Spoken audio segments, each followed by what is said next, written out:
The alarm did not blare. It did not flash red or sound a siren. In the High Council chamber of the Galactic Assembly, emergencies were handled with quiet, efficient terror. Counselor Vale stood at the center of the obsidian floor. He was a tall, slender being with pale blue skin and large, dark eyes that rarely blinked. Around him, dozens of other council members sat in their elevated pods. The chamber was usually a place of slow debate and careful diplomacy. Today, it was dead silent. Vale stared at the massive holographic map in the center of the room. It showed the known galaxy, a spiral of billions of stars connected by glowing blue lines. These lines were the slipgates, the only safe way to travel between star systems. The Council controlled the gates. The Council controlled the galaxy. But right now, a massive section of the map was dark. The Orion Spur, the sector where humanity lived, was completely black. The sensor buoys were not returning data. The communication relays were offline. The slipgates in that region had simply stopped transmitting. "Report," Vale said. His voice was calm, but his long fingers gripped the edge of his console. Subcommander Trell, a reptilian officer with gray scales, tapped rapidly on his screen. "The sensor network in the human sector is gone, Counselor. Not destroyed. Just absent. The buoys are not sending a distress signal. They are not sending static. They are sending nothing." "Did the humans destroy the network?" asked Counselor Morven, a heavy, four-armed being from a high-gravity world. "Have they declared war?" "No, Counselor," Trell replied.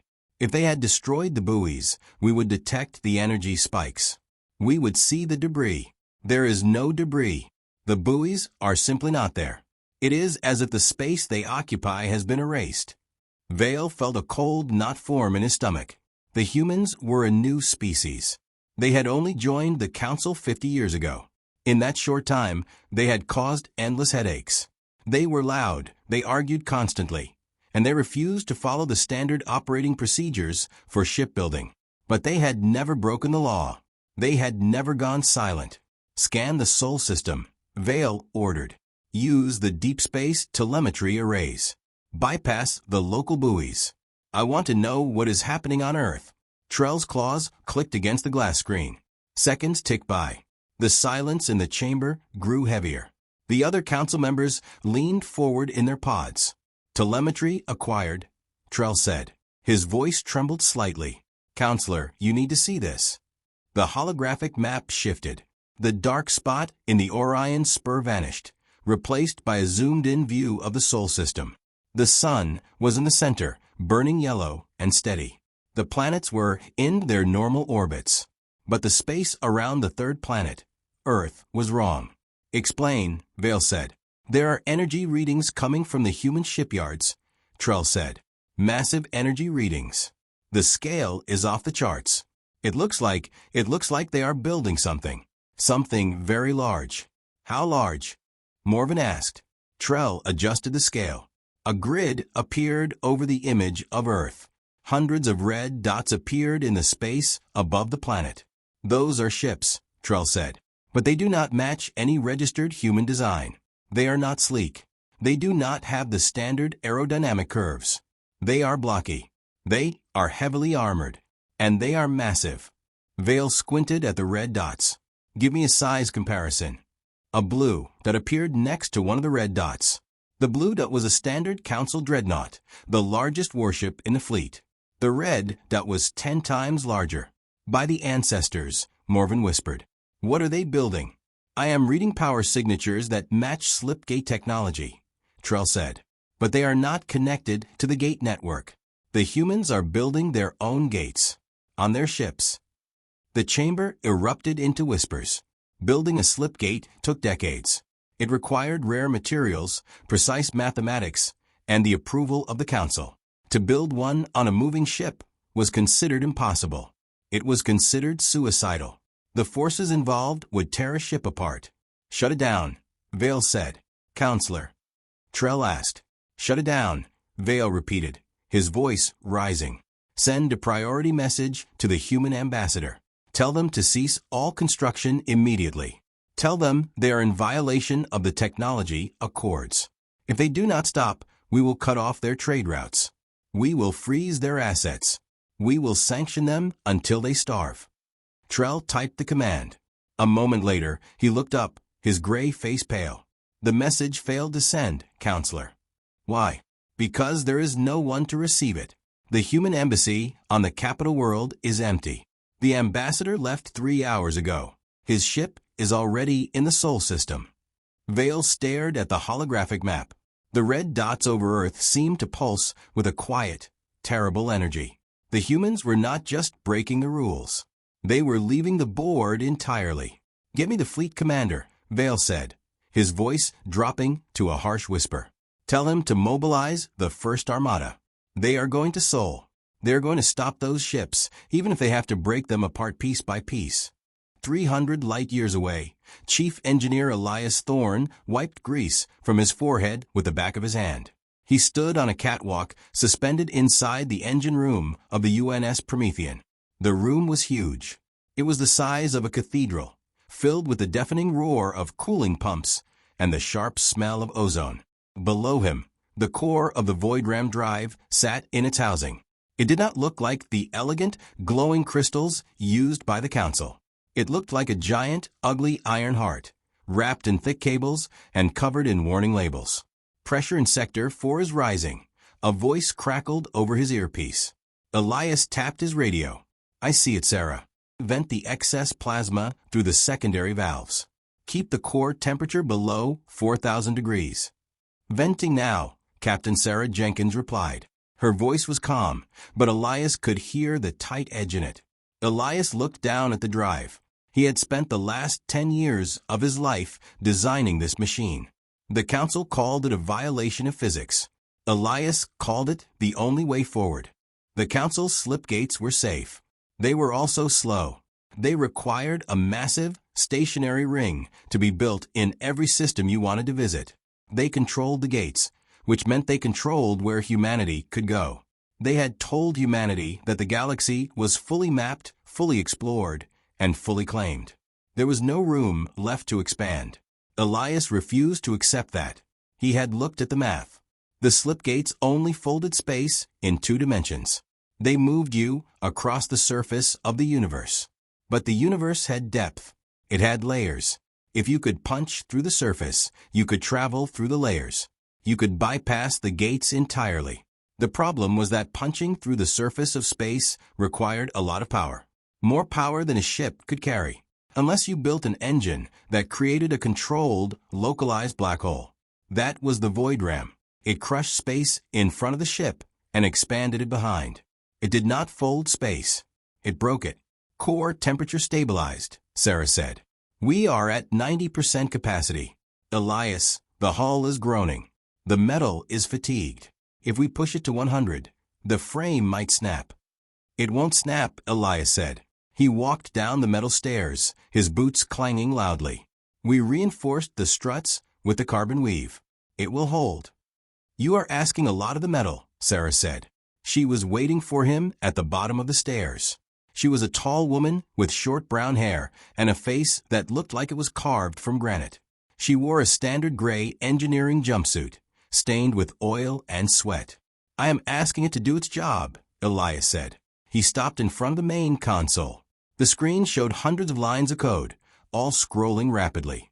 The Council fleet is on its way. We have less than 2 days before they arrive. If we are not gone by then, they will lock down the system. They will quarantine Earth. Sarah crossed her arms. The crew is ready. The civilian transports are loaded. But the people are scared, Elias. They know what this drive does. They know it bends the rules. They are afraid we will tear the ship apart before we even clear the solar system. Fear is good, Elias said. He typed a command into the console, checking the alignment of the magnetic containment field. Fear keeps you sharp.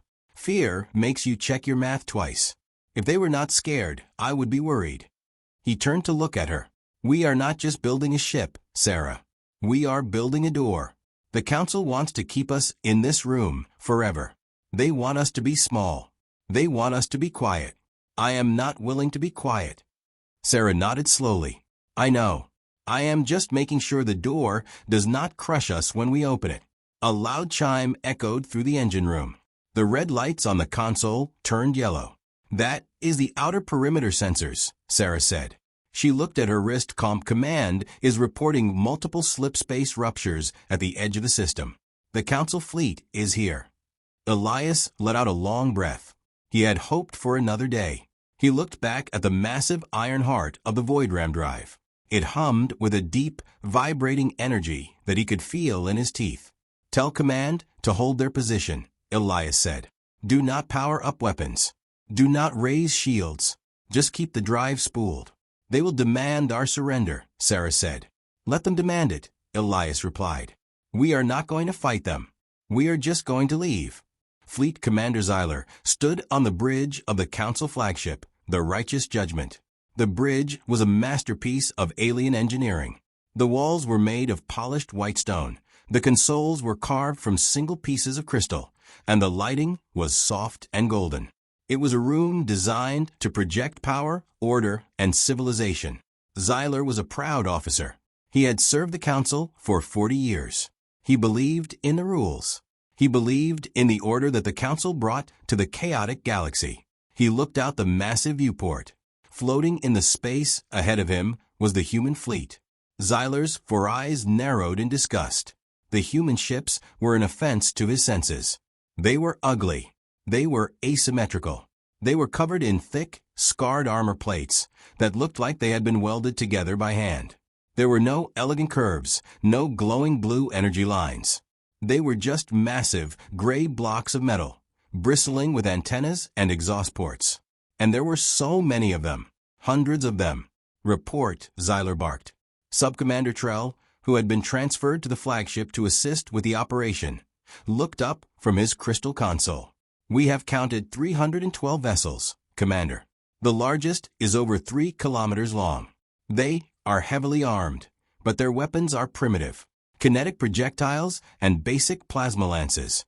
Nothing that can penetrate our shields." "And their engines?" Zyler asked. "That is the problem, Commander," Trell said. "The energy readings from their rear sections are off the scale. It matches the theoretical output of a slipgate, but it is uncontained. If they turn those engines on, the radiation will fry their own ships." "They are bluffing," Zyler said. He smoothed the front of his white uniform. "The humans are emotional. They are reactive. They built these monstrosities to scare us. They do not have the courage to actually turn them on." "Commander," Trell said hesitantly, "the long-range sensors are picking up movement inside the human ships. The energy cores are spinning up. They are not bluffing. They are preparing to jump." Zyler's jaw tightened. "Open a channel to the lead ship. I will speak to their commander." The main screen flickered. The image of a human male appeared. He was older, with gray hair and a face lined with deep wrinkles. He wore a simple gray uniform. He did not look intimidated. He looked tired. "This is Fleet Commander Zyler of the Galactic Council Armada," Zyler said, his voice echoing in the quiet bridge. "You are in violation of Council law. You have built unregistered, unsafe vessels. You are preparing to activate illegal faster-than-light drives. I order you to power down your engines immediately and submit to Council authority." The human looked at the screen. He did not blink. "This is Chief Engineer Elias Thorne of the United Nations Space Command. We are not violating any laws, Commander. We are exercising our right to exploration. We are leaving." "You cannot leave," Zyler said. "Your drives are unstable. You will destroy yourselves. And if you attempt to jump, the resulting spatial tear will damage the local star system. I will not allow you to endanger the galaxy. Power down, or we will disable your ships by force." Elias Thorne sighed. It was a heavy, sad sound. "Commander Zyler, we spent 6 months running simulations. We ran them 1,000 times. We know the risks. We know the math. Your ships cannot stop us, and your weapons cannot disable us without destroying the system. We do not want to hurt you. We just want to go." "You have 10 seconds to comply," Zyler said. His hand hovered over the weapons console. 10, 9, 8. Elias Thorne reached forward and pressed a button on his end. The screen went black. Commander, Trell said, his voice rising in panic. The human ships are locking their navigation computers. They are targeting the empty space directly ahead of them. They are going to jump. Fire warning shots, Xyler ordered. Target their engines. Disable them. Charging weapons, the tactical officer said. Outside the viewport, the council ships, sleek and beautiful, glowed with blue energy. Beams of concentrated plasma lanced out across the dark space, striking the rear of the human ships. But the beams did not hit metal. In front of the human ships, the space itself began to warp. It looked like heat rising from a road in the summer. The plasma beams hit the warp space and simply bent, sliding off the distortion and firing harmlessly into the deep void. They are bending local gravity, Trell whispered. They are using the exhaust from their engines to create a shield. Keep firing. Xyler yelled. Overload their distortion field. The council fleet unleashed a storm of energy. The space around the human ships boiled and twisted. But the human ships did not slow down. They just kept moving forward, pushing through the distorted space like heavy trucks pushing through mud. Then, the void ram drives reached full power. Inside the UNS Promethean, the noise was no longer sound. It was a physical force. Elias Thorne gripped the edge of the console to keep from falling over. The deck plates vibrated so violently that his teeth rattled. The air in the engine room grew instantly hot. The cooling systems were working at maximum capacity, but they could not keep up with the sheer amount of energy the core was producing. Containment field is at 98%. Sarah yelled over the roar. She was strapped into her seat, her hands flying across her keyboard. If it drops below 90, the core will breach. Hold it together, Elias shouted back. Just give me 10 more seconds. He looked at the main screen. The council fleet was still firing at them. The plasma bolts were splashing against the gravity shield, creating blinding flashes of light. But the shield was holding. Navigation is locked. The pilot's voice came over the intercom. Target coordinates set for the edge of the Orc cloud. We are punching through the local air. Initiate the ram, Elias said. He turned the primary ignition key. For a single, terrifying second, nothing happened. The roar of the engine stopped. The vibration ceased. The lights on the console went dark. The bridge was plunged into absolute silence. Then the universe broke. It did not happen with a bang. It happened with a sound like a massive sheet of glass shattering. Outside the viewport, the stars did not stretch into lines like they did in the old movies. Instead, the stars simply vanished. In their place was a swirling, chaotic tunnel of purple and black energy. It looked like the inside of a hurricane. The ship lurched forward, throwing Elias against his console. Gravity compensators are failing. Sarah yelled. We are experiencing 3 GS of acceleration. Reroute power from life support to the compensators. Elias ordered. He pulled himself back up. Keep the core stable. Do not let the field collapse. The ship groaned. The metal walls screamed as they were subjected to forces they were never meant to endure. The void ram drive was not just pushing the ship, it was dragging the ship through a dimension that did not want them there.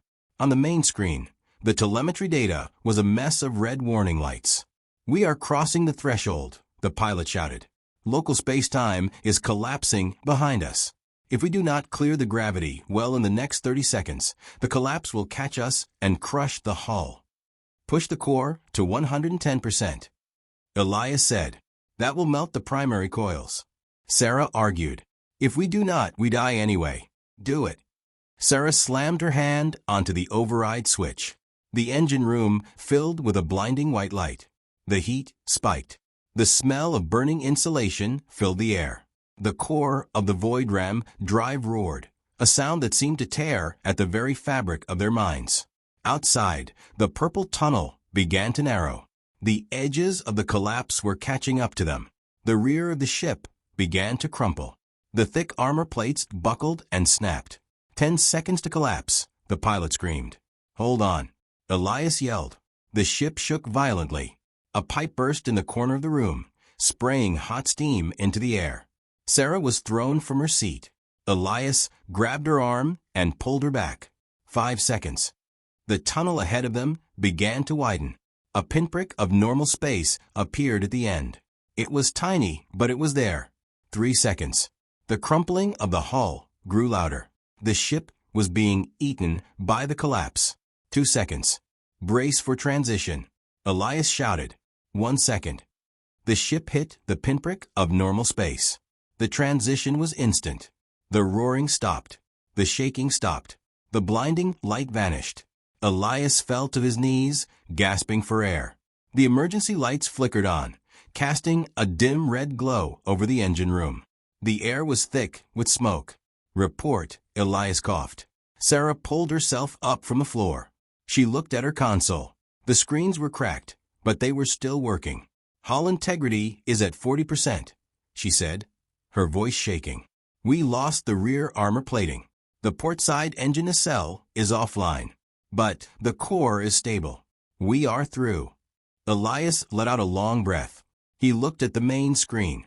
They were no longer in the Sol system. The sun was gone. Earth was gone. The Council fleet was gone. They were in the deep void, the uncharted dark. Where are we? Elias asked. The pilot checked the navigation computer. We are 300 light-years from Earth. We just crossed the outer rim of the galaxy. We are in intergalactic space. Elias stood up. He wiped the blood from a cut on his forehead. He looked at the screen, at the endless, empty blackness stretching out before them. They had done it. They had broken the cage. Send a message to the fleet, Elias said. Tell them to form up. Tell them we are setting course for the Andromeda sector. We have a lot of exploring to do. Back in the Sol system, the Council fleet was in chaos. Fleet Commander Zyler stood on the bridge of the righteous judgment. His hands were gripping the console, so tightly that his knuckles were white. He stared out the viewport. The human ships were gone. They had not just jumped away. They had left a scar. In the space where the human fleet had been, there was a massive, swirling rift. It was a tear in the fabric of space itself. The edges of the rift glowed with a sickly purple light. The rift was slowly expanding, sending out ripples of distorted gravity. Damage report. Zyler barked. Minor hull damage to 3 cruisers, Trell said. His voice was hollow. No casualties. But Commander, the spatial tear. It is unstable. It is pulling in the local debris. Zyler watched as a chunk of the human ship's rear armor, which had been sheared off during the jump, was caught in the gravity wave. The metal was stretched, twisted, and then instantly crushed into a sphere the size of a marble before vanishing into the purple light. Can we close it? Zyler asked. No, Commander, Trell said. It is wound in space. It will take weeks for the local gravity to stabilize and seal it. We just have to keep our distance. Zyler slumped slightly in his chair. He had failed. He had the most powerful fleet in the galaxy, and he had not been able to stop a bunch of primitive humans in ugly, blocky ships. Commander, the communications officer said, I am receiving a signal. It is coming from the center of the rift. Zyler sat up straight. Put it on the main screen. The screen flickered. The image of Elias Thorne appeared again. He looked battered. His uniform was torn, and there was dried blood on his face. But his eyes were bright. He looked alive. Commander Zyler, Elias said. His voice was clear, despite the distance. If you are receiving this, it means the rift has not collapsed yet. I am sending this as a courtesy. Zyler said nothing. He just listened. You tried to stop us, Elias continued. You thought we were breaking the rules. You thought we were being reckless. And you were right. We are reckless. We are loud, and we are messy, and we do things your scientists say are impossible. Elias leaned closer to the camera. But you forgot one thing, Commander. You forgot why we are so reckless. It is because we are curious. It is because we cannot stand being told there is a wall we cannot climb. You built your slipgates to keep everyone safe. You built them to keep everyone in their place. We built the void ram to see what is on the other side of the wall. Elias looked around, as if taking in the view of his new surroundings. We are in intergalactic space now. The stars here are different. The physics are slightly different. There is so much to learn. We are going to map the dark. We are going to find new worlds. We are going to build new gates, not to control trade, but to connect the unknown." Elias looked back at the camera. His expression turned serious. "You can keep your mapped galaxy, Commander. You can keep your safe, slow, boring slipgates. We are done with it. We are drifting away. Do not follow us. Your ships cannot handle the dark. Your people cannot handle the unknown." The image of Elias Thorne began to fade, static creeping in at the edges. "We will remember you," Elias said. "But do not wait for us to come back. We are not coming back." The screen went black. The bridge of the righteous judgment was silent. The only sound was the hum of the consoles and the soft breathing of the crew. Xyler stared at the blank screen. He felt a profound sense of loss. It was not just the loss of the humans. It was the loss of the illusion of control. For thousands of years, the Council had believed they were the masters of the galaxy. They believed they had reached the peak of civilization. Now he knew the truth. They were just children, playing in a small, fenced-in yard. And the humans had just climbed over the fence and run off into the wild forest. "Commander," Trell said softly, "what are your orders?" Xyler looked out the viewport. The purple rift was still there, glowing quietly in the dark. It was a reminder of what they had failed to stop. "Recall the fleet," Xyler said. His voice was old and tired. "Return to the capital. Tell the Council. Tell them the humans are gone. Tell them we cannot stop them." "And the rift, sir?" Trell asked. "Should we establish a quarantine zone?" Xyler shook his head. "No. Let it close. There is nothing out there for us. The humans were right. We cannot handle the dark." 6 months later, Counselor Vale stood in the observation deck of the Council headquarters. The room was quiet. The golden light filtered through the tall windows, casting long shadows on the polished floor. He held a small data pad in his hand. It contained the latest report from the deep space telemetry arrays. The galaxy was quiet. The trade routes were operating normally. The slip gates were functioning perfectly. The Council was safe. The Council was in control. But it felt empty. Vale looked out the window at the capital city. The sleek, beautiful ships moved slowly through the air, following their designated flight paths. The buildings were tall and orderly. Everything was perfect. He thought about the humans. They had not been heard from since they crossed the edge of the galaxy. The rift in the Sol system had closed 3 months ago, sealing the wound in space. The Council had declared the human sector a restricted zone. No one was allowed to go there. But Vale knew the truth. The humans were not gone. They were just out there. He looked down at the datapad. The report showed a faint, anomalous energy reading from the Andromeda sector. It was incredibly faint, barely a whisper against the background radiation of the universe. But it was there. It was the signature of a Voidram drive. They were still moving. They were still exploring. They were still breaking the rules. Vale turned off the datapad and slipped it into his pocket. He walked out of the observation deck and down the long, quiet hallway. His footsteps echoed in the silence. He passed other council members, who nodded politely as he went by. They looked calm. They looked secure. They did not know about the energy reading. They did not know that the humans were out there, building a new future in the dark. Vale reached his office and sat down at his desk. He looked at the small, glowing map of the galaxy on his desk. The blue lines of the slipgates connected the stars in a neat, orderly web. He reached out and touched the edge of the map, the blank space where the known galaxy ended and the unknown began. The humans had drifted away. They had left the Council behind in their safe, stagnant room. The Council would continue to manage the galaxy. They would continue to enforce the rules. They would continue to pretend they were the masters of the universe. But Vale knew that the real story was no longer happening in the map space. The real story was happening out there, in the dark, with the loud, messy, reckless humans who refused to be contained. It was too late to stop them. And for the first time in his long life, Counselor Vale found himself hoping that they would never come back. He turned off the map, leaving the office in darkness, and listened to the quiet, empty silence of the galaxy.